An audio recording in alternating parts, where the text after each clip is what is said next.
জাতিসংঘ ব্রিফকেসে করে সেই টাকাগুলো, সেই মধুগুলো এই বাংলাদেশের তথাকথিত প্রো অ্যাক্টিভিস্ট আদিবাসীদেরকে লাগেজ দিয়ে টেবিলের তলে দিয়ে যান। আমি তো বাঙালি দালাল নই। জাতিগত পরিচয় যার যার, বাংলাদেশ সবার। এই কথা আপনি বলেন না কেন? জাতিসংঘের কাছে আমার একটা প্রশ্ন, প্রো আদিবাসীদের কাছে আমার প্রশ্ন, আপনারা কেন আমাকে চাক হিসেবে বেঁচে থাকার জন্য টাকা পয়সা দেন না? সে এনজিওরা কোথায়? সে এনজিও কেন আমাকে আদিবাসী বানানোর জন্য, আমার জাতি মুছে ফেলার জন্য এত হতপত হবে? ওদের কি আছে এখানে? আদিবাসীতে কি আছে? আদিবাসীতে মধু আছে। কোন মধু জানেন? হিমালয়ের মধু আছে, যে মধুতে নাকি অনেক যৌবন শক্তি পাওয়া যায়। সেই মধু আছে আদিবাসীতে। জাতিসংঘ ব্রিফকেসে করে সেই টাকাগুলো, সেই মধুগুলো এই বাংলাদেশের তথাকথিত প্রো অ্যাক্টিভিস্ট আদিবাসীদেরকে লাগেজ দিয়ে টেবিলের তলে দিয়ে যান। তাই ওরা মরিয়া আমাকে কিভাবে আদিবাসী বানাবে?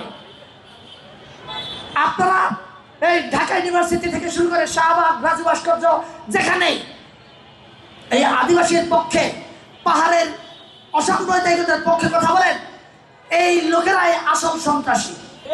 তারা দেশ ধারণ করে না, তারা পাহাড়ে বিভাজন চায়। তারা ধর্ষণের বিচার চেয়ে শাহবাগে জড়ো হন, তারা ধর্ষণের বিচার চেয়ে রাজু ভাস্কর্যে জড়ো হন, কিন্তু প্লে কার্ডে লেখা থাকে বাঙালি হতাও। এই কথা বললে এনারা জলে পুরে আমাকে বলবেন বাঙালির দালালি করতে করতে নিজের জাতির পরিচয় বুঝে ফেলছে। আমি তো বাঙালি দালাল নই, সত্য কথা বলছি। বাঙালি যেমন এই বাংলাদেশের নাগরিক, আমিও এই বাংলাদেশের নাগরিক। সুতরাং বিভাজন কেন? ঐক্য চাই, ঐক্য তো আসেন,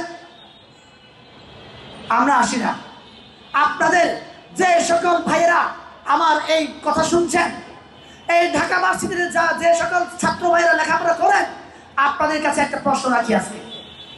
আপনার আশেপাশে যে সকল আমার চেহারা লোক দেখেন, তাদের কাছে প্রশ্ন করেন, ভাই আপনার জাতির নাম কি? তিনি বলবেন আমি চাকমা। 10 জনের কাছে যদি জিজ্ঞাসা করেন, 7 জন বলবে আমি চাকমা। এই পাহাড়ে তো শুধু চাকমা নন। তাই বলে এই কথা বলছি, অনেকেই মনে করবেন আপনি কি চাকমা বিদ্বেষী? নয় ভাই, আমি চাকমা বিদ্বেষী নই। আপনি যেমন শিক্ষা পেতে চান, আমিও শিক্ষিত হইতে চাই। আপনি যেমন ঢাকা ভার্সিটিতে পড়তে চান, আমিও ঢাকা ভার্সিটিতে পড়তে চাই। আপনি যেমন এনজিওর টাকায় বিদেশে গিয়ে লেখাপড়া করতে চান, আমিও এনজিওর টাকায় পাহাড়ে ওই বিদেশে গিয়ে লেখাপড়া করতে চাই। সব জায়গায় কেন আপনাকে নিতে হবে ভাই? 3 জন কেন আমি হব?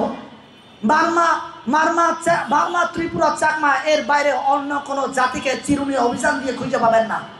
খণ্ডন করার জন্য চেষ্টা করেছে। আমরা তো এই দেশের পক্ষে কথা বলছি। আমরা কি বলছি? এই বাংলাদেশকে আমরা বিভাজন চাই। আমরা কি বলছি? এই পার্বত্য চট্টগ্রামকে ভাগ করে ফেলতে হবে? আমরা তো কখনো বলি নাই। তাহলে দেশের পক্ষে কথা বলতে যদি এতই ঝামেলা থাকে, তাহলে দেশপ্রেমিক জন্মাবে কি করে? দেশদ্রোহীরা ঢাকা ভার্সিটিতে পড়ে, দেশদ্রোহীরা উন্মুক্ত করে ঘোরাফেরা করে আমাদেরকে হুমকি দিয়ে বেড়ায়, আর দেশপ্রেমিকরা বোরকা পরে লুকিয়ে লুকিয়ে বেড়াবে। এটা কেমন বাংলাদেশ? কোন দেশে আছি আমরা? বলেন।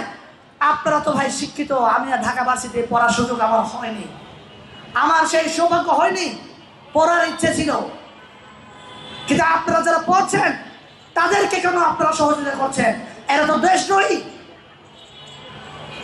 আপনার আমার সাথে সুন্দরভাবে মিষ্টি মিষ্টি কথা বলে আমাদের মাঝে বিভাজনের বীজ আর বুনে দিচ্ছে। সেই বিভাজনের বীজের বোনার বিরুদ্ধে আমি এবং আমরা সিএসপি সপরি জোট কথা বলছি। তাই আমাদেরকে এরা মরিয়া কিভাবে তাদেরকে পৃথিবী থেকে নিশ্চিহ্ন করা ফেলা হবে? স্টুডেন্ট ফর সভারেন্টি দেশের পক্ষে কথা বলে।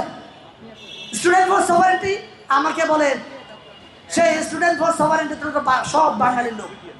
তাই আমাকে বলে স্টুডেন্ট ফর সভারেন্টির একনিষ্ঠ দালাল ইঞ্জিনিয়ার থনচিংমং চা। আমি খুশি, কারণ স্টুডেন্ট ফর সভারেন্টি যারা করেন তারা প্রত্যেকের এদেশের নাগরিক। এরা আমার ভাই। ভাইয়ের পক্ষে দালালি না করে ভিনদেশীর পক্ষে দালালি করব? আপনারাই বলেন ভাই, উত্তর দেন, উত্তর আছে কিনা? আজকে আমরা দেশের পক্ষে কথা বলছি, বাংলাদেশের মিডিয়ারা কোথায়? 2-4টা চ্যানেল ছাড়া, অনলাইন চ্যানেল ছাড়া বাকি মিডিয়া কোথায়?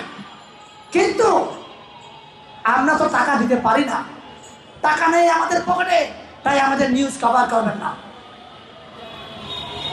আদিবাসীর পক্ষে যারা কথা বলছে তারা খামে করে করে করে টাকা দিচ্ছে, আর সুন্দর সুন্দর 2-4টা মেয়ের, পাহাড়ে অবাঙ্গালি মেয়ের ছবি দিয়ে সুন্দর ম্যানিফেস্টো, মানে আপনার ফটোকার্ড বানিয়ে নিউজ করছেন দেশদ্রোহীদের পক্ষে।